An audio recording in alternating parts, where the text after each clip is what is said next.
Hola, soy David Gavilán Murrugares, estudiante de la Facultad de Medicina de la Universidad Veracruzana y abordaré el tema de introducción a la micología para la materia de parasitología del doctor Francisco Ruiz.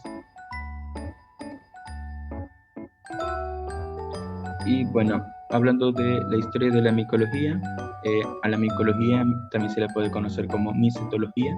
Esta tiene sus raíces griegas. La palabra se forma de mico y logía, que logía quiere referirse a estudio, y mico tiene raíces que significan hongos. En sí, la micología es la ciencia que se dedica a el estudio de los hongos. Esta es una ciencia biológica y se va a concentrar en el estudio de aquellos organismos que se encuentran en la materia orgánica en descomposición, ya sea conviviendo como parásitos o en simbiosis. Bueno, hay que tener en cuenta que cuando nos referimos al hongo, nos referimos específicamente a esos individuos, y micología a esa ciencia que se va a encargar de su estudio. Y en su historia tenemos que hay civilizaciones que utilizaron a los hongos con fines alucinógenos, y bueno, pues hay representaciones en las que ya se tienen pruebas de que había uso de estos hongos, y inicialmente se empezó a usar como alimento, ya que el hombre siempre ha buscado nuevas fuentes de nutrición, y también son utilizados como elementos de ornato. Hay pruebas de que las civilizaciones griega y la romana lo consideraban como alimentos sagrados, y en México, por diversos libros y obras, se sabe que las culturas náhuatl, como la maya, lo consideraban como comida de dioses o de reyes. Así que en Mesoamérica tiene esta más relación con los hongos alucinógenos. Siempre se ha tenido la costumbre de ingerir esto con fines místicos, y antes los únicos hongos que conocía el hombre eran los macromicetos o las setas, que son esos hongos que son observables, que podemos reconocer a simple vista. Y a partir de que se desarrolla específicamente el microscopio, ya el hombre ya puede adentrarse a conocer estos hongos que son microscópicos. Así que desde 1450 ya se tiene la representación del hongo, de un hongo. En 1500 los mayas y los aztecas lo usaban con fines de ritual religioso, y a partir de 1664 que Robert Hooke desarrolla el microscopio, es que se tiene este acercamiento a lo que es más pequeño, a lo microscópico. Y la invención del microscopio óptico, que fue atribuida a Johans y a Zachary Jensen en 1590, es por esto que Robert Hooke descubre la estructura celular, y quien en su micrografía publica las 60 láminas en las que emplea por primera vez el microscopio y utiliza la palabra célula. Esto a partir de 1664. Ya de ahí, en 1884, es Leeuwenhoek quien desarrolla el primer microscopio óptico. Y estos microscopios simples tenían mucho poder de resolución y permitían perfeccionar el estudio y el conocimiento de los tejidos orgánicos. Específicamente se le conoce a Leeuwenhoek como el padre de la microbiología, pero a partir de 1835 ya es que se empieza a determinar esta micología médica, el estudio ya directamente de los hongos, y fue Agostino Bassi. Él fue el que inició esta micología médica cuando descubrió la muscardina, que esta muscardina es la que ocasiona la enfermedad del gusano de seda. Esta muscardina es utilizada como un método de control de plagas. Hasta la fecha se sigue utilizando. Es un método de control natural. En 1860 se descubre esta presencia de granos negros y se le da el nombre de micetoma, así que se descubre el micetoma en la India en 1860.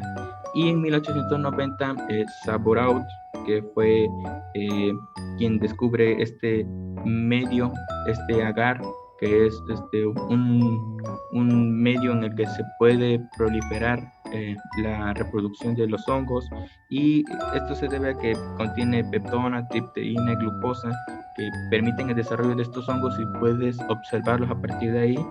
Y como tienen alto contenido de glucosa, además de cloranfenicol en algunos casos, aunque en algunos casos se puede omitir, y con el hecho de que tienen un pH ácido, esto inhibe el desarrollo bacteriano y favorece el desarrollo de hongos y levaduras. Así que Raymond Sabouroud descubre este medio enriquecido y por eso es que se le considera padre de la micología moderna, y por eso lleva el nombre, su nombre lleva este medio de agar glucosado de Sabouroud.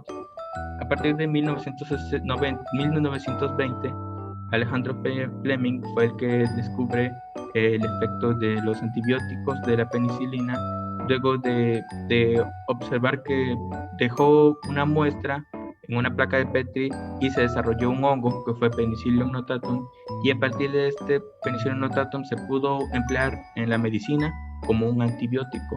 O sea, tiene un contenido que inhibe el desarrollo bacteriano. De ahí en 1931 se descubre la lobomicosis, y de hecho lleva el apellido del médico Jorge Lobo, que lo ocasiona el hongo Lacacia loboi. Y a partir de 1969 ya se clasifican en 5 reinos, y estos son Animalia, Plantae, Fungi y Protista.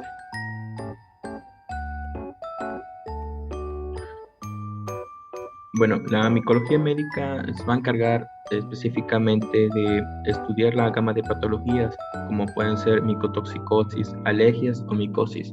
Y cabe destacar que este inicia con Agostino Bassi y fue porque descubrió la moscardina. Así que tenemos por otra parte los hongos, entre sus generalidades, los hongos beneficiosos y los hongos perjudiciales. Bueno, de estos hongos beneficiosos el hombre va a obtener algo a cambio, y en este caso se ocupan como en distintas industrias alimenticias, en la medicina, y tenemos como ejemplo la levadura, el penicillium, que se produce la penicilina, el champiñón, hongos descomponedores. Estas levaduras se usan en la fabricación del pan y la obtención de alcohol etílico, y el penicillium lo ocupan como un medio para fabricar antibióticos como la penicilina. El champiñón lo utilizamos como alimento, y los hongos descomponedores son útiles en el medio ambiente para la conservación del ambiente. Ahora, entre los hongos perjudiciales, de estos solo obtenemos algún daño a cambio, y tenemos como ejemplos el pie de atleta, las tiñas, onicomicosis y las plagas de cultivo. Entre el pie de atleta va a ocasionarle al hombre una comezón, un agrietamiento de la planta del pie y entre los dedos, y las tiñas ocasionan erupciones circulares de color rojizo y en el cuero cabelludo. La onicomicosis se conoce como aquella infección que se ocasiona en las uñas a causa de los hongos. Y entre las plagas de cultivos tenemos en cultivos de maíz y de carbón, en la roya del maíz, etc. Ahora, estos tipos de hongos, ya específicamente vamos a hablar de cada tipo de hongo. Tenemos hongos venenosos o tóxicos, hongos alucinógenos. Estos hongos venenosos o tóxicos pues son de gran importancia médica. Estos hongos venenosos pues inician por su consumo y contienen potentes toxinas.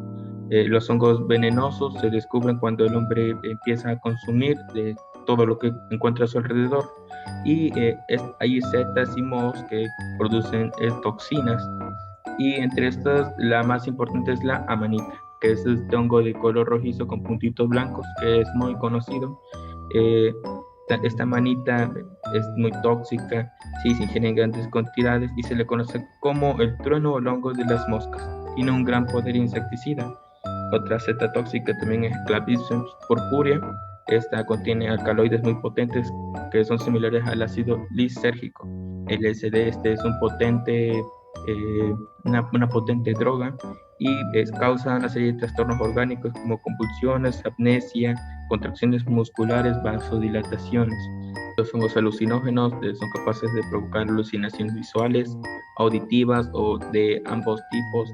Y en México es fácil encontrar especies como es el psilocibe, que es considerada mexicana, y también psilocibe, que estos hongos han sido utilizados durante años en ceremonias religiosas. Y bueno, tenemos otros dos tipos de clasificación, como hongos medicinales o hongos contaminantes. Los hongos medicinales, a partir del descubrimiento de Fleming de la penicilina, a partir del Penicillium notatum, y a partir de ahí se ha desarrollado una industria que comercializa nuevos antibióticos, en la que principalmente la penicilina, que era obtenida por el Penicillium notatum y actualmente es obtenida por el Penicillium chrysogenum. Además de estos, han obtenido otros tipos de antibióticos como streptomicina por Streptomyces griseus, anfotericina B por Streptomyces levandulue y fumila. Bueno, en los hongos medicinales, estos inician a partir del descubrimiento por Fleming de la penicilina, y a partir de esto se ha desarrollado una industria que se dedica a la comercialización de antibióticos. Esta penicilina fue obtenida principalmente del Penicillium notatum y actualmente se obtiene del Penicillium chrysogenum. Además de esto, tenemos distintas variedades de antibióticos como streptomicinas, cefalosporinas, anfotericina B, y principalmente estos lo obtenemos de los Streptomyces griseus, Streptomyces levandulae, Cephalosporium especies, etc. Bueno, dentro de los hongos contaminantes, estas setas que voy a mencionar que parasitan y pudren la madera, y dentro de esto tenemos la Conidiofora puteana. Esta puede afectar la madera íntegra, es decir, puede afectar ya la madera que ha sido procesada, como de casas o de barcos. Y tenemos por otro lado también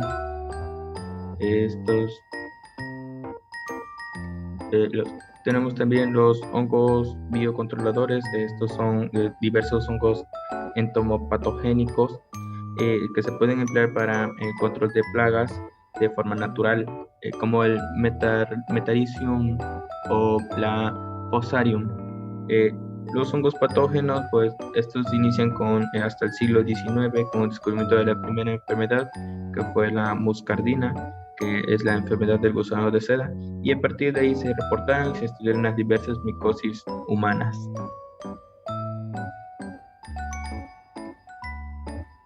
Bueno, por su origen se van a dividir en pseudohifas e hifas verdaderas. Las hifas verdaderas son propiamente las que están enlongadas, pero son tabicadas, son propias de hongos filamentosos. Y las pseudohifas son las de levaduras. Estas no se encuentran tabicadas y se forman desde gemaciones.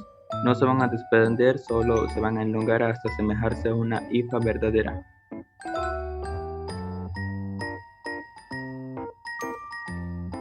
Ahora, también por su observación microscópica las tenemos como hifas pigmentadas o hifas hialinas.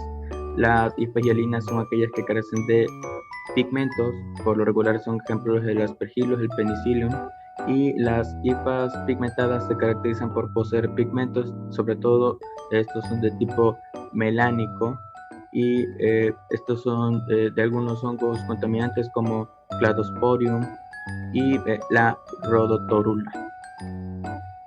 Ahora, bueno, pues dentro de su taxonomía y clasificación, los hongos los vamos a encontrar clasificados dentro de mohos y levaduras, también como microscópicos y macroscópicos, y también los vamos a encontrar clasificados como las subdivisiones Eumycota. Ahora, la clasificación de mohos, levaduras y setas va a depender del tipo de estructura que contengan, en este caso unicelular o pluricelular. Principalmente las levaduras son unicelulares, las setas y los mohos son pluricelulares. Ahora, aquí tenemos especificado cada tipo de estructura. Las levaduras son aquellas que van a realizar la fermentación. Por ejemplo, tenemos la cebada, en la que tenemos un azúcar, y si le quitamos todo el oxígeno podemos observar que empieza a fermentar, y esto ocasiona que se elabore la cerveza. También pueden producir diversos licores y podemos obtener licor también de uvas. En el pan, esta se utiliza para que se esponje porque forma dióxido de carbono y hace que crezca el pan. Las levaduras descomponen el azúcar. Por ejemplo, también en el pan, la harina es un azúcar y por su descomposición obtenemos el pan. Estos se van a reproducir mediante esporas. Ahora tenemos los mohos, que son organismos pluricelulares, se encuentran dentro de los ficomicetos y son parásitos, son de materia orgánica. Estos causan daño, como el moho del pan negro, y también aparecen en alimentos que están en descomposición, que se han dejado en lugar húmedo y se reproduce por esporas, tiene un aspecto de algodón. Las setas están dentro de las basidiomicetos, tienen un sombrero basidio y se reproducen por esporas y están compuestas por hifas. La célula fúngica es hifa, como champiñón, que el champiñón se conoce como Agaricus campestris o como el Boletus satanus, que es un hongo muy venenoso. Ahora también los tenemos clasificados por su tamaño como microscópicos y macroscópicos. Los microscópicos se utilizan para utilización en la fermentación de vino, de la cerveza, el pulque, provocan diversos cuadros patológicos, y los macroscópicos se utilizan como alimento. Estos están más relacionados con lo que es la intoxicación alimentaria. Tenemos también lo que son las subdivisiones Eumycota. Estas subdivisiones lo clasifican en zigomicetos o ficomicetos y ascomycota o ascomicetos. Los zigomicetos también son conocidos como figomicetos, hongos filamentosos. Estos hongos tienen una estructura que se asemeja a un tallo, que es el esporangióforo, y por arriba, si podemos observar, tienen una estructura circular, que es el esporangio. De ahí se forman esporas. Las esporas se llaman zigosporas, y que también se conocen como esporangiosporas, y si caen se empiezan a unir y forman un cigoto. Esto origina una hifa y puede originar a otro hongo. Dentro de esta clasificación son los únicos que poseen hifas cenocíticas, y dentro de esto tenemos como por ejemplo el moho del pan, el moho negro, que es el Rhizopus nigricans. Ahora tenemos el ascomycota, que se conoce como ascomicetos también, y estos son hongos con forma de saco. A la estructura que tiene forma de saco se le conoce como ascocarpo, y contiene en el interior una asca. Esta asca contiene ascosporas. Cada asca contiene 8 esporas. Dentro de estas están las levaduras, y las levaduras se forman a partir de una yema, que también se conoce como blastoconidio. La yema se va a originar otra célula pequeña y después se va a separar y puede llegar a formar una asca, que si se une puede formar otro hongo. Esta clasificación son características las hifas tabicadas, y todos tienen estructuras llamadas conidios. Recordemos que la levadura es la única que tiene un conidio especial, que se llama como blastoconidio, y que la yema va a crecer, se va a independizar, y esta reproducción es asexual, se conoce como gemación.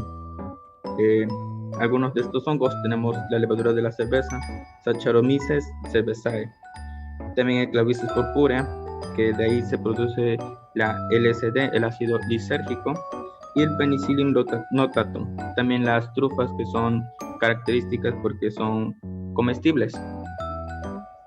Bueno, dentro de los Basidiomycota o Basidiomicetos, estos son hongos con forma de sombrero, tienen una base que se le va a llamar volva, un anillo, y dentro de este anillo se ubica el pilio, que es un sombrero.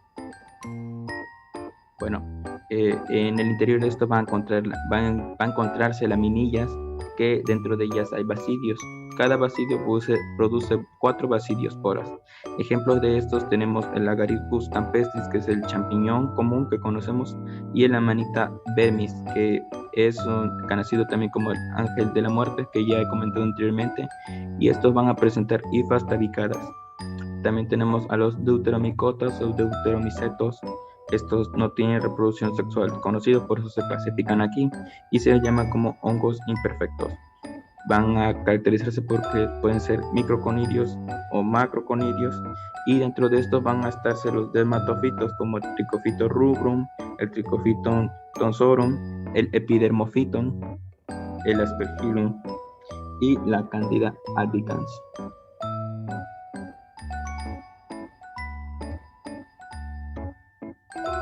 Ahora, en cuanto a su tipo de nutrición, los hongos no poseen cloroplastos, por lo tanto no son fotosintéticos, así que son organismos heterótrofos y siempre lo van a realizar por absorción de sustancias orgánicas. Pueden ser simples u elaboradas. La primera lo pueden realizar como saprofitos o saprobios, cuando toman sus nutrientes de materias orgánicas muertas o en descomposición, y la segunda como parásitos cuando se nutren de materia viva.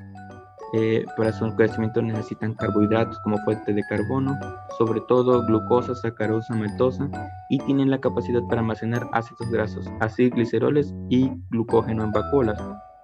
Como comenté, pueden ser parásitos, pueden ser simbióticos, pueden ser saprofitos, y en específico los parásitos van a alimentarse de materia viva y van a causar enfermedades. Ahora, para sus condiciones de crecimiento necesitan un ambiente húmedo, por lo tanto, los hongos patógenos pueden ser los primarios u oportunistas, por lo general crecen entre 35 y 40 grados, por eso están dentro de los grupos de mesófilos y termófilos, pero en su clasificación puede ser psicrófilos entre 0 y 20 grados centígrados, mesófilos entre 15 y 40 y termófilos entre 20 y 50. Ahora, en cuanto a sus tipos de poros, pueden ser un poro simple, tiene un espacio que le permite alta permeabilidad. Hay que resaltar que estos tipos de poros solo se van a encontrar en aquellos que tienen hifas tabicadas, porque necesitan una manera de transportar los nutrientes a través de toda la hifa. Por eso ocasiona este tipo de transporte, son sus tipos de poro. Entonces tenemos el poro simple, tiene un solo espacio que le permite alta permeabilidad, podemos observarlo ahí, solo tiene un solo espacio, pero este espacio le da la capacidad para obtener todos los nutrientes que necesita. Los microsporos son poros, pero uno continuo con otro, y estos son formados para una estructura septal, son flexibles, y el doliporo, se va a caracterizar porque cuando llegue uno de un lado va a permitir el paso hacia el otro de la sustancia y viceversa. El poro rodante, que va a ocasionar que cuando de un lado se encuentre el nutriente va a pasar por paso selectivo al otro lado del septo. Y los micelios xenocíticos hay que destacar que no tienen divisiones. En su tipo de reproducción puede ser hongos sexuales u hongos asexuales. Los hongos que se reproducen sexualmente son telomórficos. Estos hay que destacar que adquieren una capacidad de adaptación, se reproducen mediante esporas, por lo que se les denomina hongos meiospóricos. Recordemos que en la meiosis se unen dos núcleos y después se terminan formando células hijas que contienen la mitad de material genético. Y esta unión de dos núcleos le permite cambios evolutivos. Ahora, los pasos van a realizarse mediante la fusión de membrana, que se llama plasmogamia, la fusión de dos núcleos, que es la cariogamia, y a partir de esto se va a formar un cigoto que contiene los núcleos unidos, y por medio de meiosis va a originar células haploides.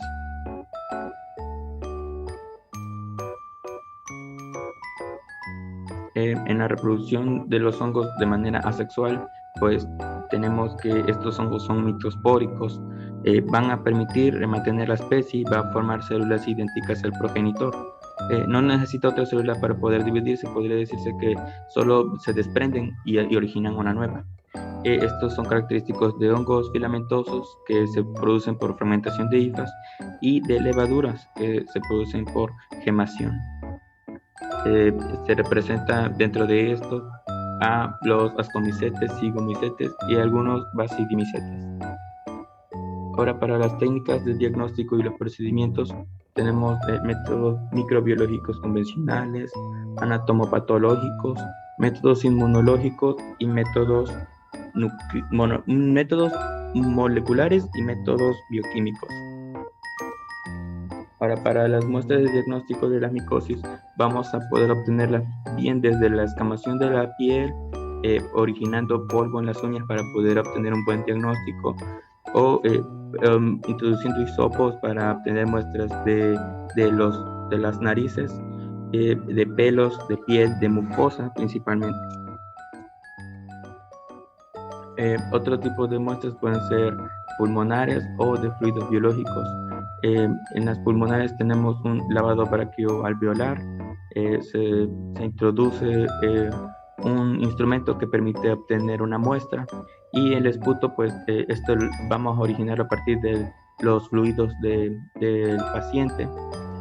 También tenemos fluidos biológicos como de LCR, líquido sinovial, exudados, orina, sangre, médula ósea.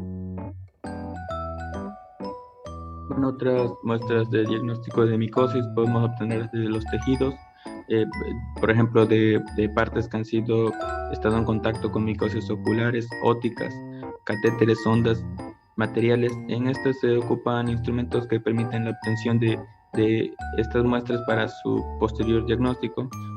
Podemos obtener micosis de fina escamación con cinta adhesiva, de raspados. Los exámenes en fresco o exámenes en directo principalmente se realizan en leucoparactinomicetoma y azul de Parker para malacesia. Adicionalmente, el hidróxido de potasio en tejido queratinizado, azul de Albert, azul de metileno. Ahora, en las tinciones, pues la tinción de Gram, de Giemsa, Ciel-Nielsen. Y hay que destacar que la tinción de Ciel y la de King-Young se utilizan porque la pared es de lípidos, la pared celular de los hongos es de lípidos, así que son las que principalmente se van a utilizar. El cultivo, principalmente el caldo dextroso saboral, ya que contiene peptona, tripteína y glucosa, que pues son nutrientes que hacen que se lleve a cabo perfectamente la proliferación. Y pues esto se debe al alto contenido de glucosa y el pH ácido. Este caldo dextrosa pues es de un color ámbar claro, es ligeramente opalescente y no tiene precipitado, así que se puede observar a simple vista. Dentro de los pruebas de diagnóstico tenemos pruebas químicas, pruebas de susceptibilidad, que se pueden ocupar tiras, azul de alamar. Estas simplemente nos van a indicar si el paciente presenta una susceptibilidad para clasificar que se lo que es la enfermedad. Tenemos también otras muestras de diagnóstico de micosis, como las pruebas inmunológicas. Estas determinan la presencia de antígenos como galactomananos, o para hacer diagnósticos son de utilidad clínica. Y las pruebas moleculares, que son las comunes como PCR o de secuenciación. Ahora, dentro de la micosis, estas son afecciones que ocasionan los hongos en las personas. Estas micosis pueden ser superficiales, subcutáneas, sistémicas y oportunistas. Las superficiales van a ser de contacto directo, va a afectar piel, anexos, y van a hacer características de la dermatomicosis. Dermatomicosis van a ocasionar micosis superficiales. También tenemos las micosis sistémicas. Estas van a ocasionarse por esporas. Esta se va a inhalar y va a ocasionar un primer cuadro. Pueden colonizar pulmones como los aspergilos y se extiende por órganos más profundos. Las micosis oportunistas van a ser características de pacientes inmunocomprometidos, como con hongos saprobios. Y las micosis subcutáneas van a adquirir de ambiente, van a penetrar por un traumatismo, afectan a dermis, el tejido subcutáneo y el músculo.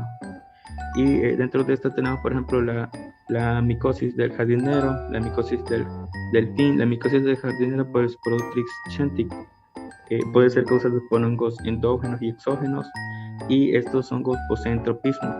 Como por ejemplo de estos tenemos el histoplasma, por ese de murciélagos, criptococosis por aves y blastomicosis del Mississippi.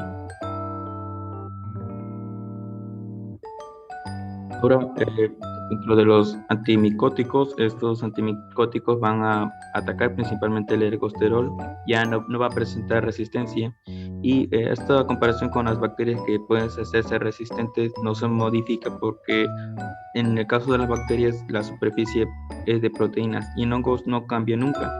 Así que estos antimicóticos son fármacos y estos impiden la proliferación de hongos. Dentro de ellos tenemos la anfotericina B, que es la principal utilizada, y las equinocandinas.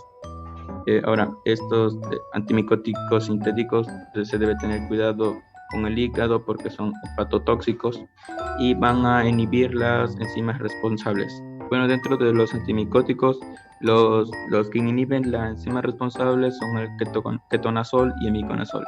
También hay que tener en cuenta que los esteroides disminuyen la cascada de inflamación, así que si se suministra esteroides a una persona y tiene una micosis, el hongo va a aprovecharse. Así que en problemas con pulmón, los hongos se les puede suministrar esteroides sintéticos y esto disminuiría la cascada de inflamación, es decir, detendría el hongo y también el sistema inmune.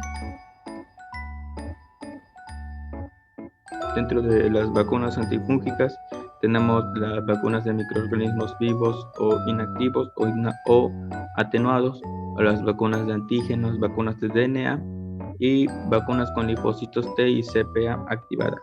Las vacunas de microorganismos atenuados, pues estas tienen una respuesta inmune fuerte, es persistente y un mecanismo inmunitario. También tenemos vacunas de anticuerpos monoclonales. Ahora, dentro del micetismo y la micotoxicosis, el micetismo va a ocasionar un envenenamiento por ingestión de hongo macromiceto, es decir, una seta. Esto va a ser citotóxico, es decir, que va a ocasionar la destrucción de las células, puede ser neurotóxico y puede ocasionar enfermedades gastrointestinales. Y dentro de este micetismo tenemos, por ejemplo, la amanita muscarina. Y la micotoxicosis se va a ocasionar por la ingestión de alimentos, va a provocar fenómenos alérgicos por hipersensibilidad y en estos casos se realiza lo que es un lavado gástrico. En la alergia por hongos, esto va a ocasionar una inflamación. Esta alergia se va a producir por un acercamiento a un hongo, van a liberar esporas y ocasionan distintos síntomas como pueden ser asma, rinitis y conjuntivitis. Esto sería todo de mi parte, espero haya quedado claro